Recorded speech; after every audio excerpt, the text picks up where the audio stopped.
बिस्मिल्लाहिर्रहमानिर्रहीम। अस्सलाम वालेकुम। मेरा नाम डॉक्टर शाहिद जमील। इससे पहले मैं 3 लेक्चर जो है वो डायबिटिक के दे चुका था, जिसमें डायबिटिक टाइप 1 था, एक डायबिटिक टाइप 2 था। उसके बाद मैंने इंसुलिन के बारे में दिया था, जिसमें मैंने इंसुलिन के इफ़ेक्ट बताए थे कि वो कितने-कितने घंटे तक रह सकते हैं। आज हम आपको डायबिटिक की कॉम्प्लिकेशन बताएँगे, जो कि ख़ास तौर पे टाइप 1 पेशेंट के लिए होती है, कि यानी उन पेशेंटों में ज़्यादा होती है जो कि इंसुलिन ले रहे होते हैं।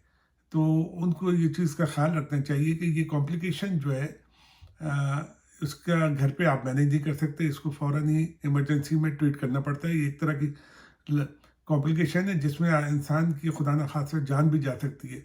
और ये उन पेशेंटों के लिए मैं बता रहा हूँ कि जो इंसुलिन लेते हैं और अपना ख़्याल नहीं रखते।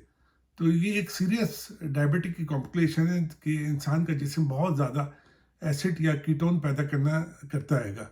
जब इंसान का जिस्म बिल्कुल ही इंसुलिन पैदा नहीं करता तो ये कैफियत पैदा होती है। इंसुलिन का काम ये है कि वो ग्लूकोज या शुगर के साथ मिलकर एनर्जी पैदा करता है, जो कि ज़रूरी है इंसान के मसल के लिए, उसके खलियों या सेल के लिए। और जब इंसुलिन नहीं होती या नाकाफ़ी होती है, तो इंसान के जिस्म की फैट की ब्रेकडाउन शुरू होती है, और उसकी से फिर वो एनर्जी पैदा करता है, जिसकी वजह से एसिड की मकदार खून में बढ़ जाती है।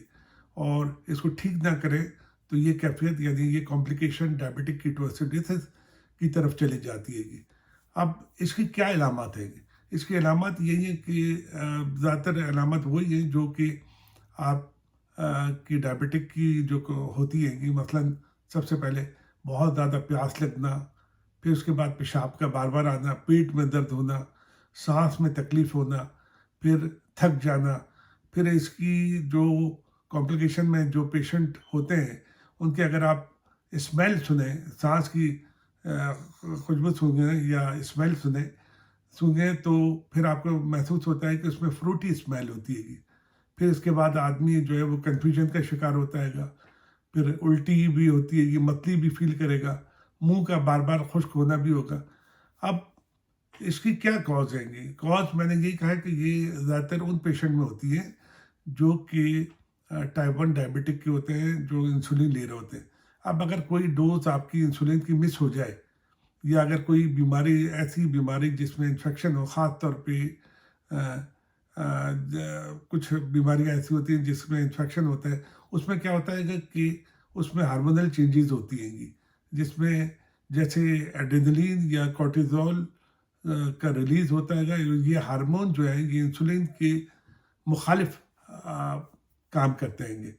जब मुखालिफ काम करेंगे तो ज़ाहिर है कि उसका इंसुलिन का जो है ना इफ़ेक्ट कम होगा। और जब इफ़ेक्ट कम होगा, जो एक पेशेंट पहले ही डायबिटिक है तो उसकी ब्लड शुगर जो है बहुत ज़्यादा बढ़ जाएगी, और उसके चांसेस हो जाएंगे कि उसको खुदा न खास्ता डायबिटिक कीटोसिस ना हो जाए। ये ख़ास तौर पे उन किसी में भी ऐसी और इन्फेक्शन में भी हो सकता है, लेकिन ज़्यादातर ये वो इन्फेक्शन में होता है जैसे जिसमें नमूनिया हो, या जिनमें यूटीआई यानी यूरिनरी ट्रैक्ट इन्फेक्शन हो, तो उनमें जो है ज़्यादा चांसेस होते हैं डायबिटिक के। इसके अलावा ये कि फिज़िकल इमोशनल ट्रॉमा हो, फिर हार्ट अटैक हो, या कुछ बीमारियाँ ऐसी होती हैं जो पैनक्रियास की या लुब्लिबे की खुद की होती हैं, जिसे हम पैनक्रियाटाइटिस कहते हैं। या वो लोग जो नशा करते हैं, ख़ासतौर पे अल्कोहल और या कोकीन का, उनकी वजह से भी ये चीज़ हो सकती है।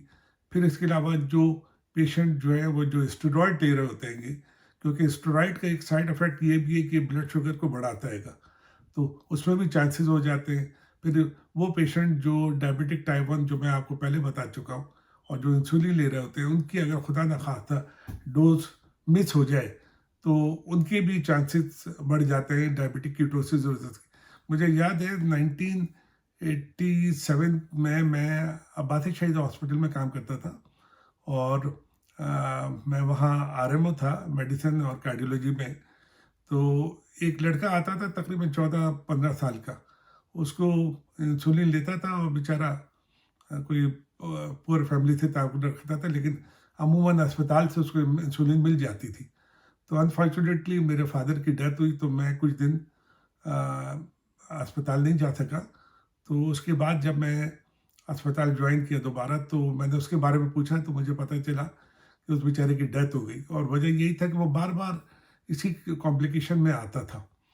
उसको डायबिटिक कीटोसिस हो गया, और उसको इंसुलिन नहीं मिली होगी, या उसने बच्चा था, उसकी वजह से वो इंसुलिन नहीं ले सका, तो उसकी डेथ हो गई, अल्लाह उसकी मग़फ़िरत करे।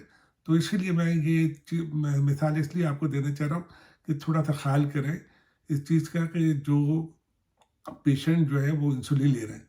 अब इसका क्या इलाज हैगा? इसका इलाज यही है कि ज़ाहिर है कि एक तो इंसुलिन की कमी है, तो इंसुलिन तो लेनी ही पड़ेगी आपको, और इसमें इंसुलिन जो लेते हैं वो शॉर्ट एक्टिंग इंसुलिन लेते हैंगे, और इसके अलावा ये कि ज़ाहिर है परसिस्टेंट वोमिटिंग हो रही होती है, या कि तो इसमें जिस्म का पानी भी कम हो जाता है, तो उसके साथ इसको आईवी फ्लूइड भी देना पड़ता है, और ये ज़ाहिर है ये सब चीज़ें जो है ये घर पे नहीं मैनेज हो सकती, ये डेफ़िनेटली आपको हर हालत में अस्पताल में फ़ौरन इमरजेंसी में लेके जाना पड़ता है। फिर इसके अलावा ये जब ये कॉम्प्लिकेशन होती है, तो इसमें इलेक्ट्रोलाइट्स इम्बैलेंस हो जाते हैं, ख़ास तौर पे सोडियम, पोटेशियम क्लोराइड की इम्बैलेंस होते हैं। ज़ाहिर है कि पोटेशियम जो है वो अगर खुदा न ख़ास्ते कम हो जाए, तो उसका इफ़ेक्ट जो है वो हार्ट पे भी पड़ता रहेगा। तो इसलिए इसका बहुत ही एहतियात के साथ जो है वो देखना पड़ता हैगा। फिर इसके अलावा ये कि और भी पेचीदगियाँ हो सकती हैं, जैसे इसमें लो ब्लड शुगर हो सकता है, पोटेशियम की कमी मैं आपको पहले ही बता चुका हूँगा। इसके अलावा ये कि कभी-कभी दिमाग में भी वर्म आ जाता है, जिसे स्वेलिंग इन ब्रेन कहते हैं। हाँ, अब एहतियात क्या की जाए? इसकी क्या एहतियात की जाए? ज़ाहिर है कि एहतियात यही है कि इंसुलिन की कमी है, तो पहले तो सबसे पहले कि इस डायबिटिक का इलाज का ख़्याल रखें कि प्रॉपर मेडिसिन लें, रेगुलर एक्सरसाइज करें, हेल्दी डाइट लें, और कोई ज़ाहिर है कि इंसान है कि इंसान को स्ट्रेस तो हो ही जाता है, लेकिन कोशिश करें कि अपने आप को रिलैक्स रखें, कोई स्ट्रेस ना लें। अगर कोई इन्फेक्शन हो, तो ज़ाहिर है कि फिर बार-बार आपको ब्लड शुगर चेक करनी पड़ेगी। रेगुलरली लोग ये क्या करते हैं कि कभी हफ्ते में एक मतलब ब्लड शुगर चेक कर ली, सुबह कर ली, या कभी ये कि रैंडम में कर ली, यानी खाने के बाद। लेकिन ये कि खुदा ना खास्ते अगर किसी को कोई इन्फेक्शन हो जाए, या तो ज़ाहिर है कि उसको फिर बार-बार क्या कहते हैं ब्लड शुगर चेक करना पड़ती है, कि ताकि पता चले कि खुदा ना खास्ते कहीं ब्लड शुगर बहुत ज़्यादा तो नहीं बढ़ गई। इसके अलावा फिर पेशाब का भी टेस्ट करना पड़ता है, जिसमें देखना पड़ता है कि कहीं कीटोन तो नहीं हैंगे। कीटोन भी अगर हो तो फिर ज़ाहिर है ये भी एक सिग्निफिकेंट है। लेकिन कीटोन जो है वो ज़ाहिर है कि अगर आदमी पानी ना पिए तो उसमें भी आ जाते हैं, लेकिन जिसको इंसुलिन है तो उसके लिए एक सिग्निफिकेंट हैगा। अब कैसे डायग्नोज़ करते हैं? अब ज़ाहिर है कि डायग्नोज़ का तरीका यही है कि एक तो जब पेशेंट ईआर में आएगा, तो जो डॉक्टर देखेगा उसका एक तो फिज़िकल एग्ज़ामिनेशन होगा। फिज़िकल एग्ज़ामिनेशन से पता चल जाता है, फिर उसके बाद वो उसकी हिस्ट्री लेगा, तो उससे पता चल जाता है। फिर हिस्ट्री में ये भी हो सकता है कि उसने मिस डोज़ ली हो इंसुलिन की डोज़ ही नहीं ली हो, तो उसकी वजह से भी है। फिर ब्लड के टेस्ट कराते हैंगे, एबीजी कराते हैं, आरटी ब्लड गैसेस कराते हैंगे, फिर ब्लड शुगर देखते हैं कि ज़ाहिर है कि उसमें ब्लड शुगर बहुत ज़्यादा हाई होता हैगा। फिर यूरिन देखते हैं, उसमें कीटोन देखते हैंगे। फिर उसके बाद ब्लड एसिडिटी मैं आपको बता चुका हूँ, blood for acid and base देखते हैंगे।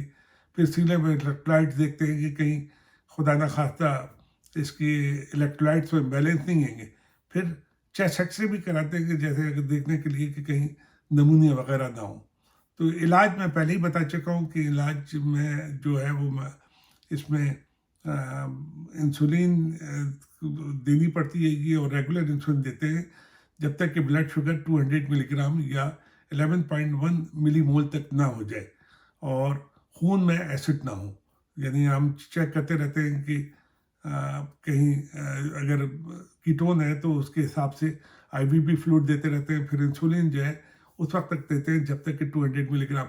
मैं इलाज का पहले ही आपको बता चुका हूँ कि इसमें रेगुलर इंसुलिन देंगे, आईवी फ्लूइड देंगे, अगर खुदा ना खाते इन्फेक्शन है तो साथ में फिर एंटीबायोटिक भी देना पड़ती हैगी, और फिर साथ में जो है वो क्या कहते हैं इलेक्ट्रोलाइट्स इम्बैलेंस है तो उसको भी इलेक्ट्रोलाइट्स को इम्बैलेंस को भी चेक करना पड़ता है, उसका भी प्रॉपर ट्रीटमेंट करते हैं। पोटेशियम की कमी है तो पोटेशियम देते हैं, सोडियम की कमी है तो सोडियम देते हैं, जो इलेक्ट्रोलाइट इम्बैलेंस है उसको भी مینیج کرنا پڑتے ہیں. تو یہ آج میں نے آپ کو ڈائبٹک کیٹوسیڈوسس کی کمپلیکیشن بتائی ہے. مجھے امید ہے کہ آپ نے یعنی اس سے کچھ تھوڑا بہت یعنی میرے خیال میں نالج میں اضافہ ہی ہوا ہوگا. اب میں تھوڑا سا بلڈ شوگر کے بارے میں بتا دوں کہ blood sugar, low blood sugar کو ہم کہتے ہیں ہائپوگلائسیمیا. اب اگر بلڈ شوگر 70 ملی گرام یا 3.9 ملی مول ہو تو یہ ایک خطرے کی نشانی ہے. اور بلڈ شوگر اگر 54 ملی گرام یا 3.0 ملی مول ہو تو یہ ایک فوراً ایمرجنسی ہے. تو اب ظاہر ہے کہ فوراً ایمرجنسی ہوگی تو آپ اس میں فوراً تو یعنی ایمرجنسی میں بھی شفٹ ہوں گے تو 10-15 منٹ، آدھا گھنٹہ، 1 گھنٹہ تو لگ ہی جائے گا. تو اگر خدا نخواستہ یہ اس قسم کے اگر بلڈ شوگر کم ہو جائے تو اس کے لیے بہترین طریقہ یہی ہے کہ 15 سے 20 گرام کاربوہائیڈریٹ یا شوگر جو ہے وہ آپ لے لیں، فوراً اورلی لے لیں. کیونکہ ظاہر ہے کہ کسی کو نہیں پتا کہ انجیکشن کیا ہوتا ہے، ورنہ تو انجیکشن تو اور دوسرے بھی ہوتے ہیں جس سے فوراً ایمرجنسی ٹریٹمنٹ لے کے اس کو بلڈ شوگر کو بڑھایا جا سکتا ہے. لیکن ظاہر ہے کہ گھر میں تو یہ ہر کوئی نہیں کر سکتا. تو 15 سے 20 گرام جو ہے شوگر، کچھ نہیں ملے تو شوگر کوئی گھول کے یا کوئی شربت ہو یا کوئی فروٹ ہو یا کوئی جوس ہو، یہ فوراً لے لیں. کچھ نہیں ملے تو کھجور لے لیں. تو اس سے یہ ہے کہ بلڈ شوگر بڑھ جائے گی. اور خدا نہ خواستہ یہ کہ جو ہائپوگلائسیمک کوما جو ہوتا ہے، یعنی ہائپوگلائسیمک کی وجہ سے جو آدمی بے ہوش ہو جاتا ہے گا، وہ نہیں ہوگا. تو اسی دوران جو ہے جب آپ یہ لے لیں گے، اسی دوران جو ہے آپ خدا نہ خواستہ ضرورت پڑے تو یار بھی چلے جائیں گے تو پتہ چل جائے گا کہ کتنی شوگر. لیکن یہ کہ یہ فوراً ایمرجنسی ٹریٹمنٹ یہ میں نے آپ کو بتا دیا گا. امید ہے کہ آپ کو میرا لیکچر پسند آیا ہوگا. اپنا خیال رکھیے، اپنے گھر والوں کا خیال رکھیے گا. اللہ حافظ.